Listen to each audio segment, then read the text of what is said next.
Hey guys, welcome back to my channel. I'm Andrea Phoenix. If you don't know, welcome. If you're new, go ahead and click that subscribe button down below.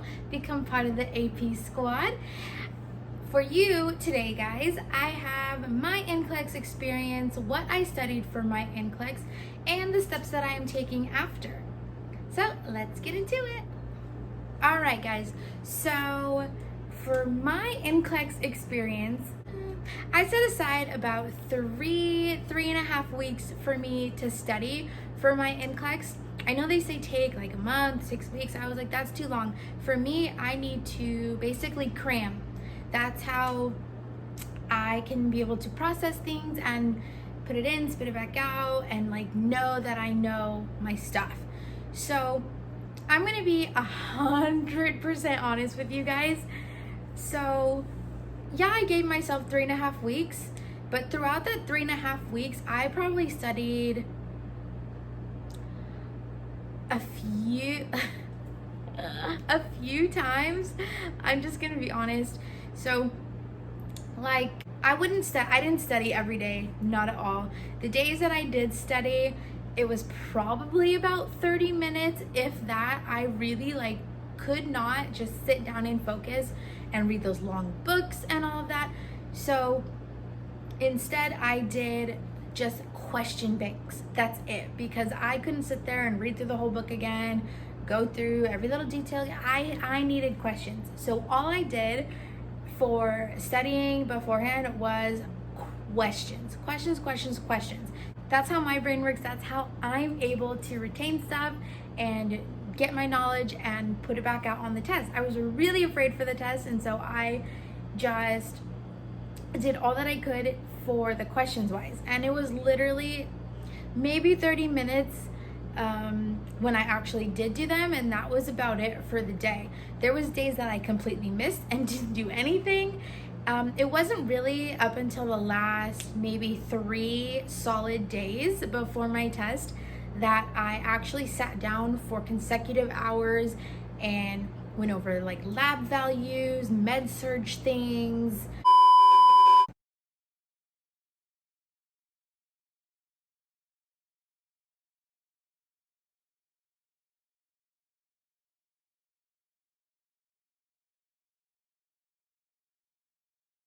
Like peds stuff, maternity stuff that I didn't really fully comprehend or understand, or I know I needed to go over. Oh, pharmacology as well. I did go over that stuff. I really did do the question bank. So I used the Saunders book, and with this you can go online, and with your code down here you can add it to your Elsevier Evolve page, and they have a question bank of like a ton of questions. They have overviews, they have a lot of things to help you kind of remember, little tricks and strategies to help you through the test. And so I definitely went through that stuff on Saunders. I used this book as well. This one does say for the 2017. I know it's 2020, but still it's just a ton of questions. And so I went through this book too as well, especially for the subjects that I didn't do well on or feel like I needed a refresher. And so I did a ton of questions, basically, is my point for the NCLEX. And I really didn't study until the last 3 days. I crammed it in. I just sat down and got all the stuff that I knew that I was kind of missing in my head down pat, the rationales, everything. I went through a ton of questions in those last 3 days. I used the pharmacology book. So that is what I did to study. I also, for my actual experience, my test was on September 23rd, 2020. Put it on the side of me at 4 a.m. guys. Yes, I said 4 a.m. It was completely dark. It literally was like nighttime outside driving. There was nobody on the roads. Like, I felt like even some of the street lights weren't even on. Like, it was dark, dark. And so I got to my facility at 3:20 because they told us to be there early. I'm so sorry I didn't record it for you guys. I was so focused on like remembering my stuff and getting there on time and make sure that like it's your NCLEX. Like, I was scared shitless. I'm not even gonna lie. I was so scared for this test. Like, it's ridiculous how scared I was. So anyway, I got there at 3:20 because they said to be there at least 30 minutes before your test. And so I did that, and I waited in the parking lot until the lady came to open the doors and all of that. When we went in, you had to grab a number and take a seat because there were multiple people with me too when we went in. So I was the first one, so I took number 1, and so on and so forth for the people behind me. We sat down, and then the front desk person helped us. He gave us the instructions, the regulations, all of that we had to read through. And then once he gave us all the information and we read through it, we understood what we were reading and all of that, he called us one by one up, and we did like fingerprint, handprint, give him my license so it matches, the test name for the NCLEX. I gave him my phone because they put your phone in like a little plastic baggie that like folds over and like closes, and you have to turn your phone off completely. And so I had to give him that. I wrote my name or my initials on it, and there was lockers behind me, so he told me to get a key, grab a locker, put all my stuff in there, including the phone in the bag and all of that. And so when they were taking my handprint, I had to take my bracelet off. So he made me take my bracelet off. I had to put that in my locker as well. So nothing on the wrists, guys, for this test. Make sure you have a mask. That is key, because if you don't, they will kick you out and you'll have to repay for the test. So basically, once I was done taking all the palm prints and all that stuff, I sat down and I took a picture. For what reason, I don't know. I guess to verify I am who I am and it's not like somebody else taking my test for me, blah, blah, blah. So they took my picture, and then I went and sat down and waited for everybody else to get through. And it wasn't just NCLEX students. There were, I think, EMT students. I'm not 100% sure based off of their test. But once that happens, since it's COVID, it was very spaced out, obviously, like it needs to be. There's, a protector screen in front of the front desk person, hand sanitizer everywhere. Obviously, you have to wear your mask. After that, and mind you, you're being recorded. Like, even from the very beginning, you're being watched. As soon as you walk into those doors, the cameras are on you. So be very careful what you do, what you say, how you act, whatever. Just like be normal, be yourself. Don't be a crazy, creepy person, okay? So after that, since I was the first one, I got taken to the back first. She checked my glasses. I had to put them down on this thing and it like rotated. I didn't know. I wore these and they're blue light reflecting. That's all. I just like them a lot. They help my eyes feel better, so that I actually don't even wear my prescription glasses anymore. And I had to do another palm print in the back.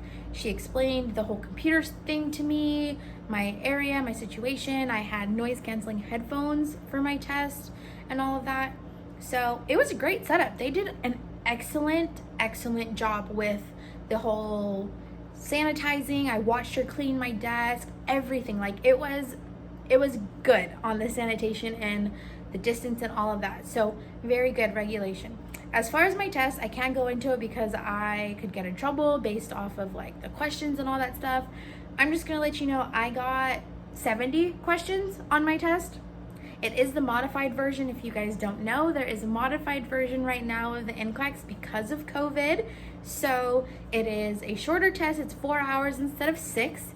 And I believe it's 60 to 150 50 questions. I think that's the high end. So I got 70 as opposed to the normal test, which is 6 hours, 75 to I think 350 questions, which is a ton of questions.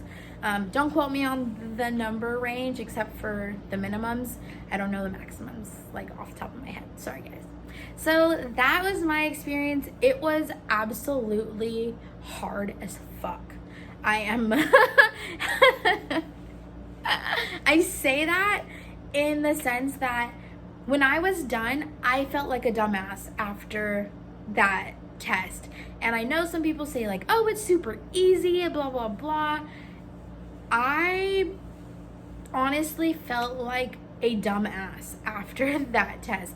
I feel like I could have not studied anything at all and still would have done the same.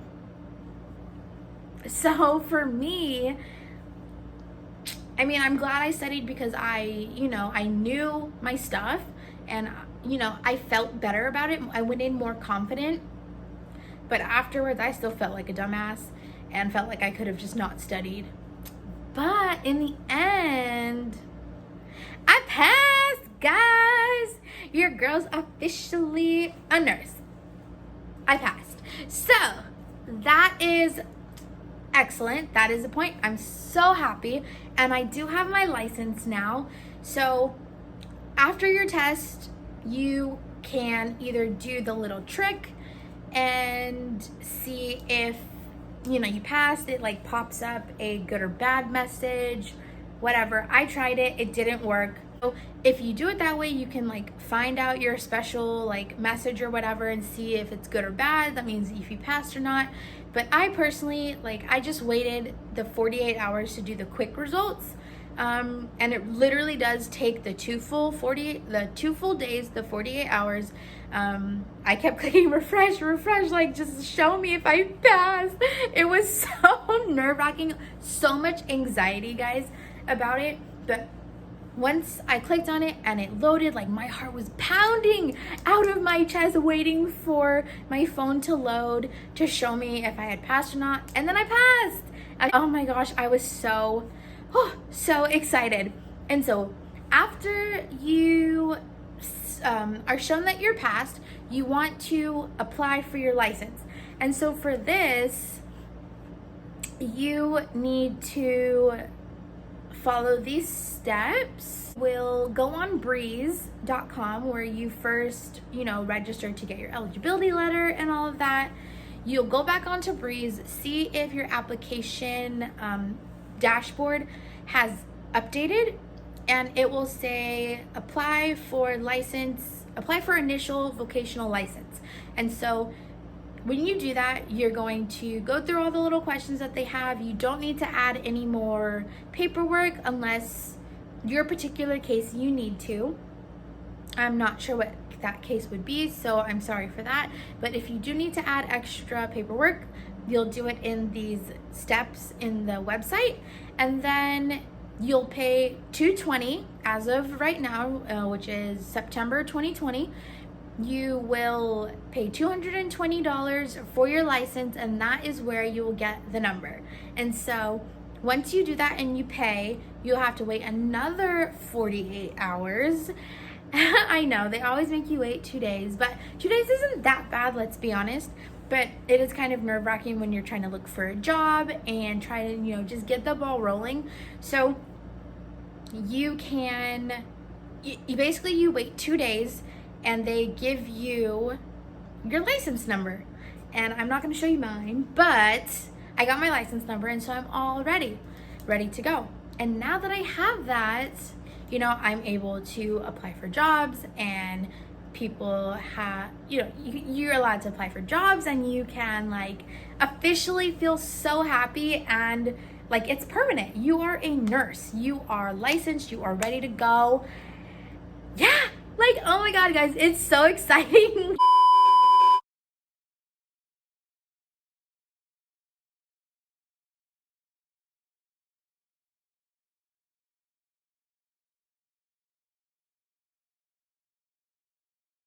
You get your license number because you just feel so super official.